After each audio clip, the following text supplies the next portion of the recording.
Yo, they serious. Now winjo ka mtie tiktokers moko kata bloggers moko kamane wacho ni Musa Jakadala rumo. Negitimo comparison between Musa Jakadala gi Prince Indah.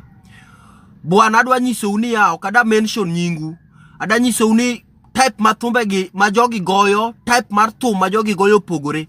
Prince Indah nyocho seringo majawa no setamo goyo moweyo. Musa Jakadala go piwa oangla, piwa jawa. Prince Indah go thumbe osito kale, kasongo, omore tisa, kolela maze. Gijoji Ramogi gi Musa gi Musa Juma. Mage thumbe mane goe mane gi gita. Sani king'yo band Prince Indah gi gitni adek, konge oangla migo gi gita. Koro Prince Indah go benga kata rumba. Kida winjo ajawa, di winj Musa Jakadala. Musa Jakadala go piwa wangla mane wang'eyo cha. Koro kida timo comparison, compare Prince Indah go sito kalegene. Mage thumbe migo e gita. Kikichaki pim Musa Jakadala gi taka ma moko. Prince Indah go benga. Kanye magiti goe. Koro kikichaki bika ni nyiso ane kia Musa Jakadala odhiogo ne Prince Indah chonge piny mondo Prince Indah okele limelight. Which limelight?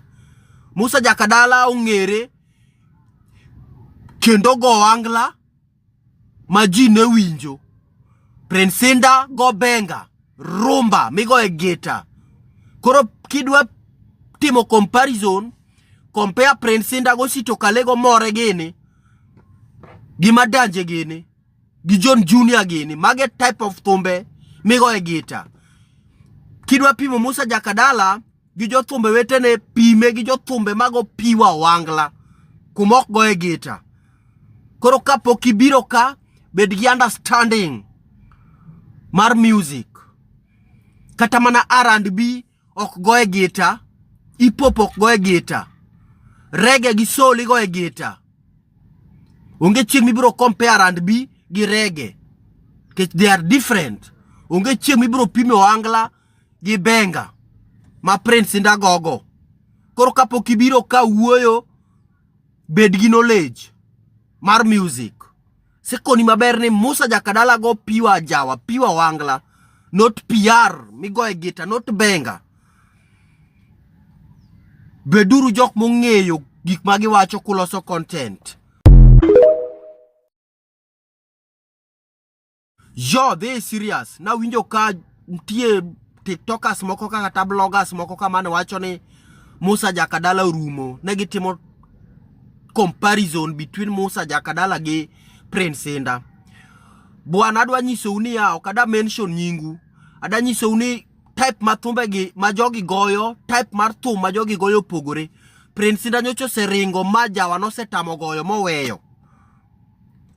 Musa Jakadala go piwa oangla, piwa jawa.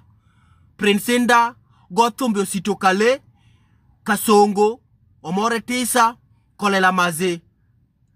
Gijoji Ramogi gi Musa gi Musa Juma. Mage thumbe mane goe mane gi gita. Sani king'yo band Prince Indah gi gitni adek, konge oangla migo gi gita. Koro Prince Indah go benga kata rumba. Kida winjo ajawa, di winj Musa Jakadala. Musa Jakadala go piwa wangla mane wang'eyo cha. Koro kida timo comparison, compare Prince Indah go sito kalegene. Mage thumbe migo e gita. Kikichaki pim Musa Jakadala gi taka ma moko. Prince Indah go benga. Kanye magiti goe.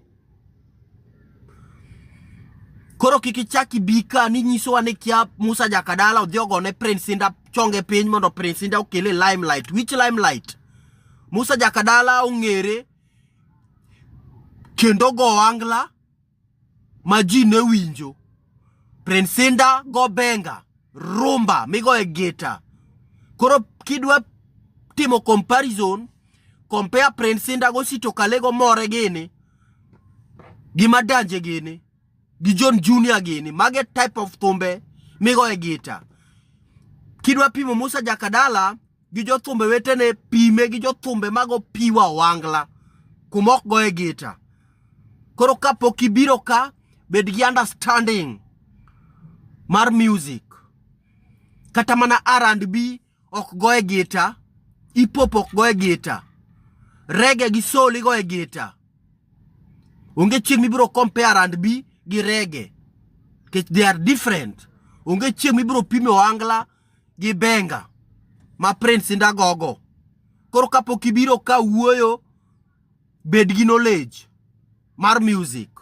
Sekoni maber ni Musa Jakadala go piwa jawa, piwa wangla, not PR migoye gita, not benga. Beduru jok mong'eyo gik ma giwacho kuloso content.